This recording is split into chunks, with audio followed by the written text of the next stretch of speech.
संस्कृत में बोलते हैं गुण, और जो गुणों से बंधा रहे वही तो अभिमानी है। गुणों से बंधा रहे।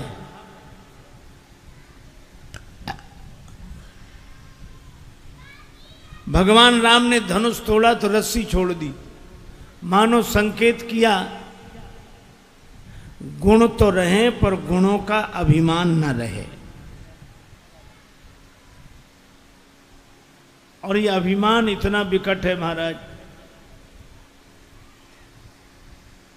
कितने ही विचार कर लो ये मिटता ही नहीं है। एक व्यक्ति ने अपने मित्र से कहा हमें नौकरी दे दो।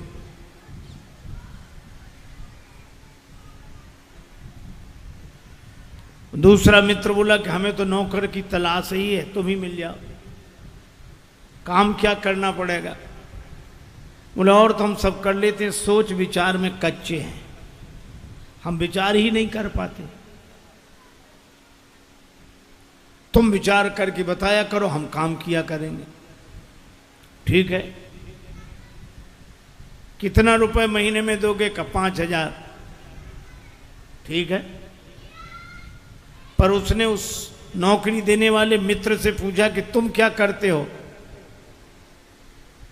बोला हम तो खुद नौकरी करते हैं। तुम्हें कितने मिलते हैं? का कुल 2,500। तो ये मित्र बोला कि जब तुम्हें ही 2,500 मिलते हैं तो हमें 5,000 कहाँ से दोगे? बोला अब ये तुम सोचो, इसीलिए तो तुम्हें रखा है, अब तुम विचार करो। बड़ों बड़ों का अभिमान गल जाता है, लेकिन अपना अभिमान आदमी का कभी टूटता नहीं है। दो आदमियों में झगड़ा हुआ, एक ने कहा ऐसा तमाचा मारेंगे कि तुम्हारे 3200 दांत नीचे गिर जाएंगे, तो दूसरा बोला हम ऐसा तमाचा मारेंगे कि तुम्हारे 64 दांत नीचे गिर जाएंगे। तो उसमें बोलो 64 दांत होते भी हैं? तो वो आदमी बोला हम जानते, दोनों झगड़े में तुम तीसरे जरूर बोलो। तो एक ही हाथ में 32, इसके 32, तुम्हारे 64 पूरे। अभिमान आदमी कभी अपनी गलती मानता ही नहीं। एक व्यक्ति कह रहा था काशी में बड़े बड़े विद्वान जुड़े पर हमें कोई हरा नहीं पाया, कोई नहीं हरा पाया। का क्या बात करते हो, कैसे नहीं हरा पाए तुम्हें कोई? तो बोला हमने किसी की मानी ही नहीं। अब कोई माने ही नहीं किसी को तो उसको हराने का उपाय क्या है? चंचल घोड़ा 2,000 रुपए इनाम, कोई इस पर सवारी करके बता दे। एक आदमी बोला मैं बैठता हूं। बैठा, घोड़ा इतना चंचल, एक ही छलांग में एक हाथ आगे चला गया सवार, दूसरे हाथ में गर्दन पे, दूसरी छलांग में गर्दन पे, तीसरी बार में गिर गया। लोगों ने कहा गिर गया गिर गया गिर गया। वो बोला कौन कहता गिर गया, मैं जीत गया हूं, इनाम दो। कहा धूल तो झड़ाओ, गिरे नहीं हो। बोला कि हम तो आगे बढ़ रहे थे, घोड़े ने एक छलांग लगाई, एक हाथ आगे बढ़ गए, दूसरी छलांग में और एक हाथ आगे बढ़ गए, और तीसरी छलांग में गिर गए। बोले गिरे नहीं, हम तो आगे बढ़ रहे थे, अब घोड़ा ही खत्म हो जाए तो हम क्या करें? यह है अभिमानियों का गणित।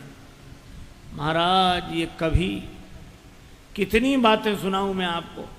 एक आदमी छत पे टहल रहा, दूसरा सड़क से निकला, ऊपर वाले ने बिना नीचे देखे पान की पीक चला दी, बेचारे के सिर पे गिरी। उसने हाथ जोड़कर कहा बाबूजी नीचे देखकर नहीं थूक सकते थे? तो ऊपर वाला क्या बोला, तुम ऊपर देखकर क्यों नहीं चल रहे थे? अब बोलो। उसने कहा कि ऊपर देखकर चल रहे होते तो सिर का स्थान मोह ही होता। एक सास एक भिखारी को रोज मना करती, बाबा कुछ नहीं है जाओ, बाबा कुछ नहीं है जाओ। एक दिन सास मोहल्ले में गई थी, बहू अकेली थी, महात्मा आए, वही बाबा, भिखारी बाबा, भिक्षा मिले। बहू ने भी कह दिया कुछ नहीं है। रास्ते में मिली सास, बाबा कहाँ गए थे? तुम्हारे घर। मिला कुछ ना? क्यों? बहू ने मना कर दिया। सास बड़ी नाराज, बहू कौन होती मना करने वाली, मना करती तो मैं करती। चलो भिखारी ने सोचा दोनों के झगड़े में हमें फायदा होगा, गया। सास ने बहुत डांटा बहू को, तूने मना कैसे किया? बहू ने कहा माता जी रोज आप करती थी, आज मैंने। तो अच्छा, तो जो मैं करूंगी वो तू करेगी, मेरी बराबरी करती है। बहुत डांटा, और डांटने के बाद बहू से बोली मना करती तो मैं करती, तूने मना कैसे किया? भिखारी से बोली ए बाबा जाओ, कुछ नहीं है, अब मैं मना कर रही हूं, जाओ। ये अभिमानियों का हाल है। तो ये अभिमान का धनुष बड़े बड़े राजाओं से नहीं हिला। अच्छा देखो, दवा रिएक्शन कर जाती है। मान लो लोभ को दूर करने के लिए कोई दान करे तो दान रिएक्शन कर जाता है। लोभ तो दूर हो गया, पर मैं बड़ा दानी हूं, ये अहंकार तो नहीं जाता। बोलो, आलस्य दूर करने के लिए कोई साधना करने लगे तो आलस्य तो दूर हो गया, पर मैं बड़ा साधक हूं। एक महात्मा से किसी ने कहा कि अभिमान को मिटाने का उपाय, महात्मा बोले तुम सबको प्रणाम किया करो। सब प्रणाम उसने शुरू किया। 6 महीने बाद महात्मा बोले क्या हाल है अभिमान का? बोले महाराज और बढ़ गया है। कहा क्यों? हमें लगता है कि हम कितने बढ़िया आदमी हैं जो सबको प्रणाम कर रहे हैं। अब बोलो, ये अभिमान किसी तरह नहीं मिटता। लेकिन मैं आपसे कहूं कि जो अभिमान किसी तरह नहीं मिटता, उस अभिमान को अपने जगह से हटा देना भक्ति के बाएं हाथ का खेल है। सीता माता ने उठाकर धनुष को दूसरी जगह रख दिया, पर भक्ति अभिमान को तोड़ती नहीं है, उसका स्थानांतरण करती है। जो अभिमान तन से जुड़ा, मन से जुड़ा, धन से जुड़ा, वह अभिमान है।